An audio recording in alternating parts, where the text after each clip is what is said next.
So you talk about the speaking out movement in wrestling. So we're going to like the bit on the history of the movement, but the overall gist of it is basically social movement against emotional, physical, and sexual abuse in professional wrestling industry, where people publicise their allegations of misconduct committed by powerful and prominent individuals.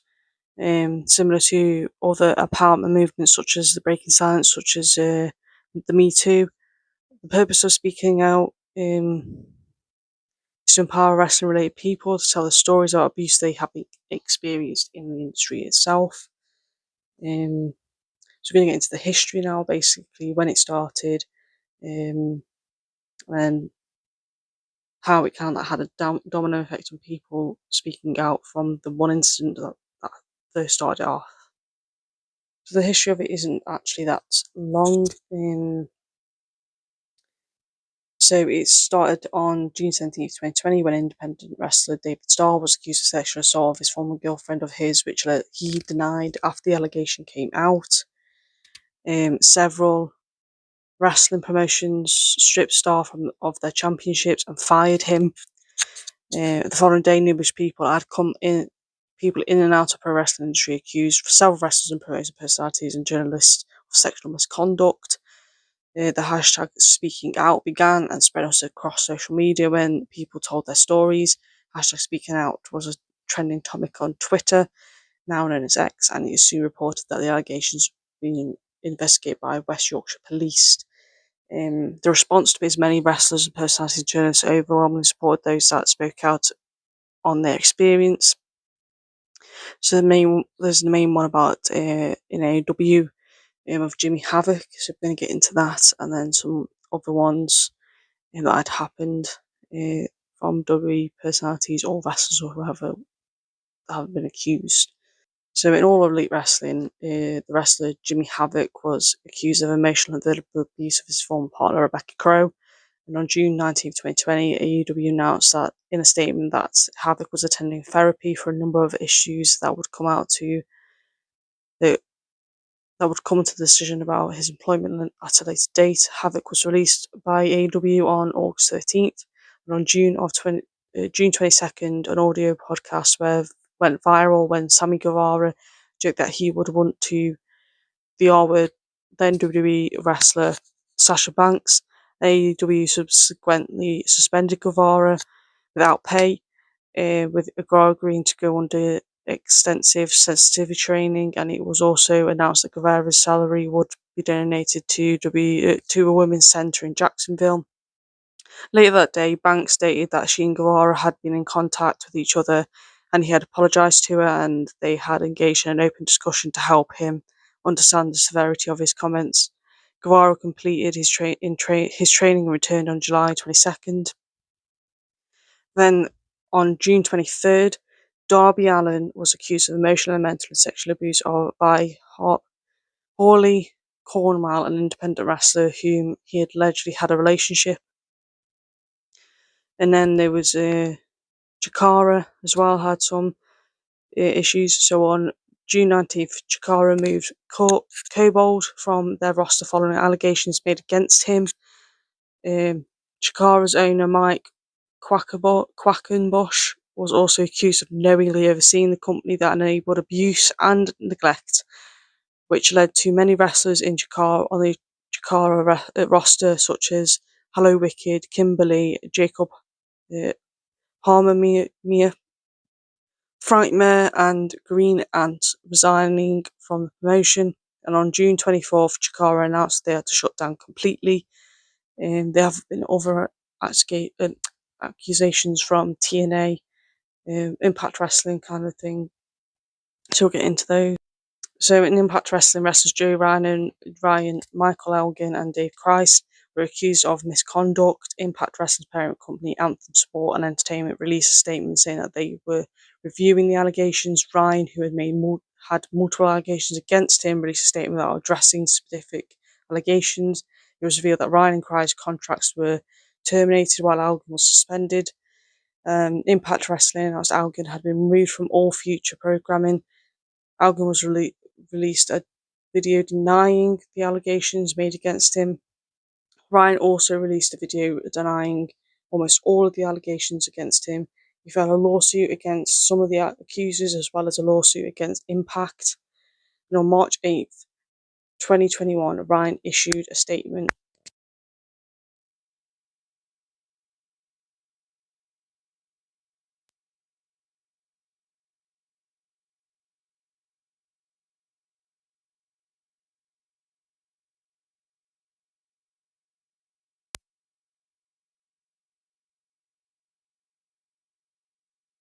He issued a statement saying that he was dropping several lawsuits. 2 days later, the issued a second statement saying that he was dropping another lawsuit. The TJP came out with allegations being taken advantage of by an older female wrestlers when he was 15. So then there's Major League Wrestling where they had some as well. So the ring announcer Mark Adam Haggerty was accused of sending inappropriate text messages to a minor. An hour later, MLW and two other promotions announced that they would no longer be working with Haggerty. And then the NWA, Vice President Dave Lagana was accused of sexual misconduct. The following day, Lagana resigned from his position. There's also NGPW star Will Ospreay was accused by a former female wrestler Pollyanna of having her blacklisted after she made allegations towards another wrestler, Scott Wainwright, who is a friend of Ospreay's.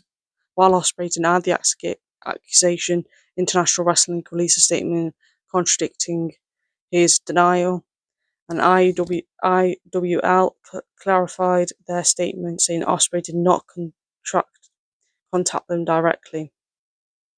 Then in Ring of Honor, Marty Scurll was accused of taking advantage of a 16-year-old girl who was inebriated.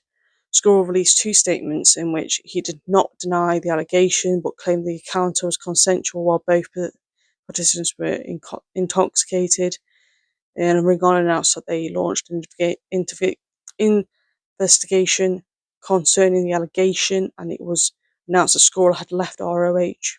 Former ROH women's champion Kelly Klein alleged that Jay Lethal sexually harassed women and ROH covered up.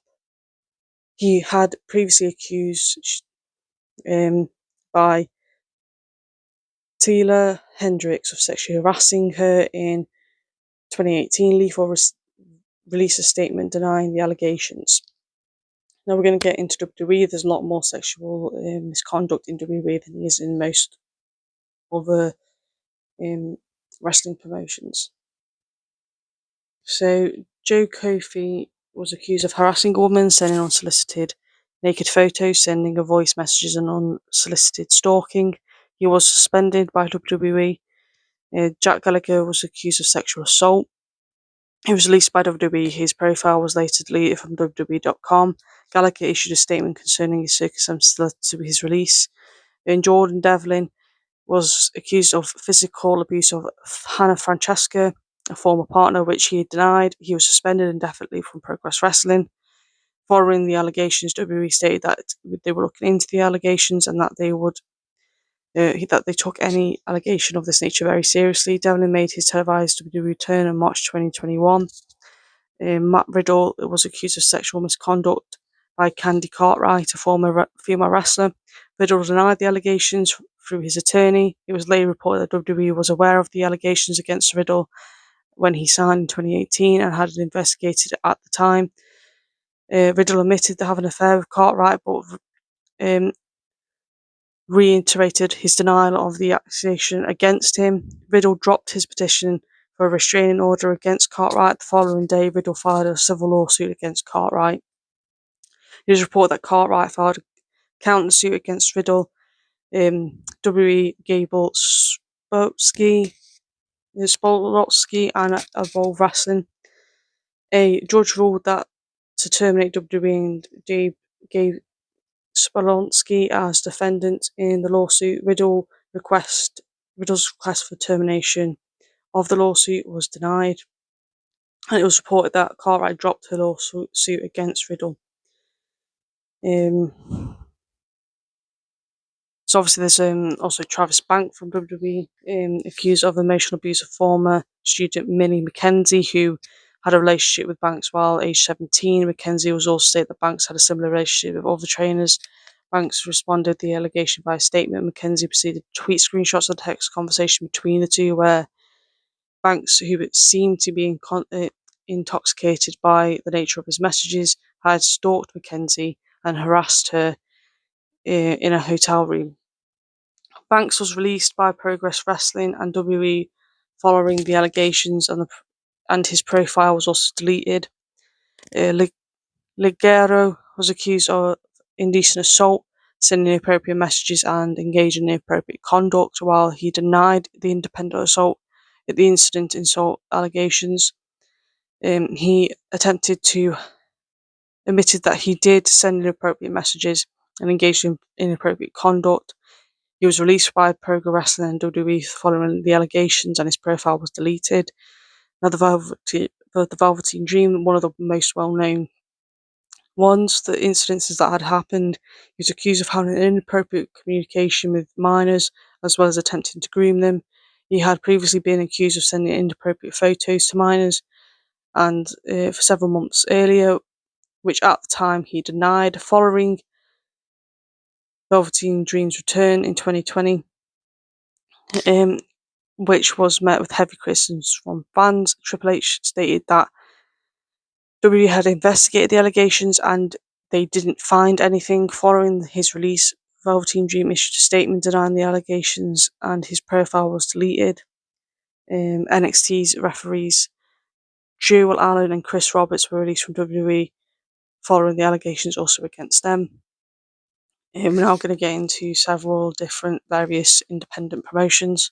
So in March of 2020, 3 months prior to the Speaking Out movement took place, 3-2-1 battle, cut ties with head booker and trainer Steve West following allegations made against him. The entire management team was forced to step down, as well as an attempt to revive the promotion. The new management team was quickly abandoned. Black Label Pro released wrestler Jonathan Wolf following allegations of sexual assault and mental abuse. Charger Wrestling subsequently removed Wolf from their World on GCW Part 2 show. Mikey Whiplash was accused of sexual harassment and physical abuse. Fierce Wrestling cut ties with him following the allegations. Inspire Pro Wrestling ended their relationship with wrestler Andy Dalton following allegations that Dalton had said inappropriate messages to minors. Following a string of sexual misconduct allegations made towards Singaporean wrestler Alex Gavez and Singapore Pro Wrestling and Philippine Wrestling Revolution cut all ties with him. And on June 20th, independent wrestler Kyle Boone tweeted about being assaulted and bullied by Congo Kong at an independent event. Boone stated that he was forced to show his penis in front of the entire locker room and gave him money he made from show and selling merch. Kong responded by saying that when he started in the business, it was not uncommon to rib rookies. He continued his statement by saying if he had known sooner, he would have tried to hash it out like adults. He had not given any indication that he was wrong, as it was hugs and smiles. He was also stated that he would only pick on people he liked and saw something in. And Bar Wrestling was shut down following multiple sexual misconduct allegations against the owner Joey Ryan. Paul Robinson was accused of grooming and predatory behaviour involving a 16-year-old in 2014. Robinson denied the allegations, later departed and Progress Wrestling in 2021 before he briefly returned the promotion in 2023. Progress Wrestling announced that the promotion underwent structural changes as several wrestlers were either suspended or fired due to numerous allegations made against them. The promotion also announced that they were shutting down until they were satisfied with the changes. Former NWA, WCW and WWE manager Jim Cornette and his wife faced allegations from an independent wrestler Finn Earley that he was forced trainees to engage in sexual intercourse with her and would watch while he was in charge of Ohio Valley Wrestling. Cornette denied these allegations. And in Atlantic Canada, Madison Miles spoke out against abusive wrestlers who were active in the Maritime wrestling. Several wrestlers were removed by the respective promotions. Sarah Knight retired on June 23rd following allegations that she had abused both trainees and fellow colleagues. I think that's Paige's mum. I can get into that actually in a minute. Once I finish doing this, I'll get into that because I'm not sure on that one. Revolution Pro Wrestling fired trainer Andy Simmons, one of the training students, following allegations against both. Rockstar Pro Wrestler announced that new code of conduct in response to Speaking Out movement. Jeff Duncan was removed from one of the co-owners of Elite Canada Championship Wrestling amid sexual harassment and bullying allegations. Duncan would later issue a statement regarding the allegations. Over the Top Wrestling announced that the promotion underwent staff and policy changes in response to the Speaking Out movement, and West Extreme Wrestling cut ties with wrestler Julian Pace and Jay Skillett after allegations that made against them. Now, I want to get into this Chair of a Night one because I'm not sure what exactly happened on that, because knowing that that she's the mother of one of the wrestlers. So from what it says on here, it says in June 2020 she was accused by former trainees of verbal and physical abuse. After the allegations, she took a step back from social media, claiming that she and the Knight family prepared to take legal action against those who made such allegations. Well, she's retired now, so not really much anything else on whether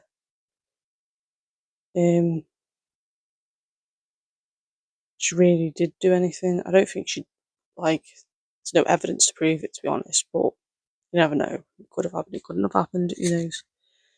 I think a lot of these are just allegations at the moment, or were allegations. Some of them obviously did happen. You can't, without any proof, you can't really say. But yeah, there's a wrestling journalism. Michael Brandon Stroud, professional wrestling editor of Uproxx, had this with spandex vertical suspended after he was accused of sexual assault. Uproxx later announced that Stroud was fired from the publication. And with spandex would be shut down with future pro wrestling coverage to appear on Uproxx Sports. So the British Parliament inquiry. So on September 24th in 2020, the All-Party Parliamentary Group, an informal cross-party group of MPs which has no official status within the Parliament, launched an inquiry into the UK wrestling scene after some numerous allegations that came out of the Speaking Out movement. Progress and Trust Wrestling announced that they will be working with the APPG, the inquiry headed by Alex Davis Jones.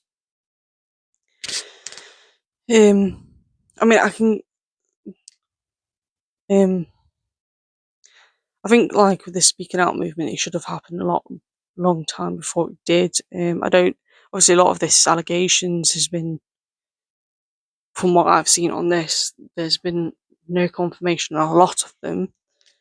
I do believe that most of the people that have been accused probably did something. I can't say if they did or not. I do think Johnny Ryan probably most likely did do something. I don't know whether it's extreme as what it has been accused. Obviously, you don't know unless it gets confirmed. I know that a lot of them probably did. So obviously, you started out with like the ring boy scandal and the sex trafficking scandal with Vince McMahon and WWE. that happened a long time ago.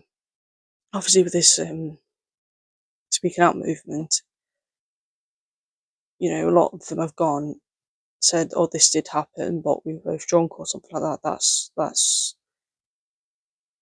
like if that was somebody who's older, it would be seen as they were both drunk. But considering the fact that some of them were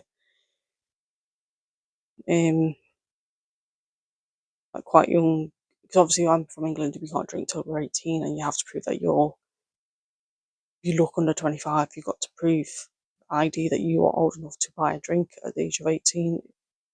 It's just to stop people from look older who aren't older from doing it. What if in America? I don't know if it's different.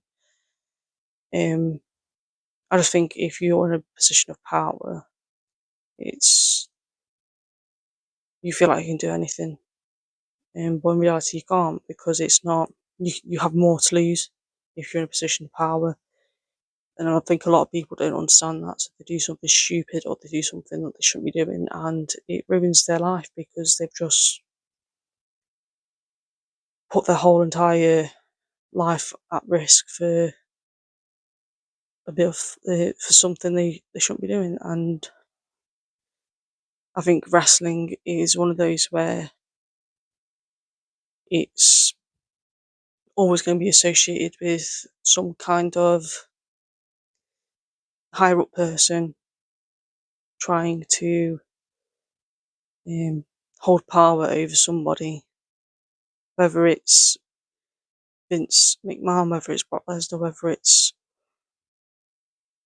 these wrestlers with fans or wrestlers with trainees. You're going to always have somebody, and it shouldn't be happening anyway. You know, speaking out movement happened. I think a lot of people now understand what happens behind closed doors at wrestling events. That it doesn't. I don't know if it still happens as much as it did before speaking out movement. I think it should have happened a long time ago.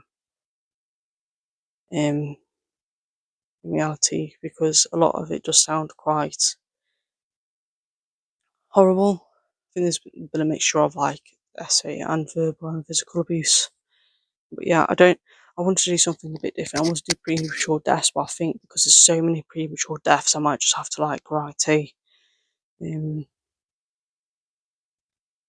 write something down, like them, do something else about it, because it's quite a lot of people have died. So, but I don't know what else to do the next video on, but I'll think of something, I guess.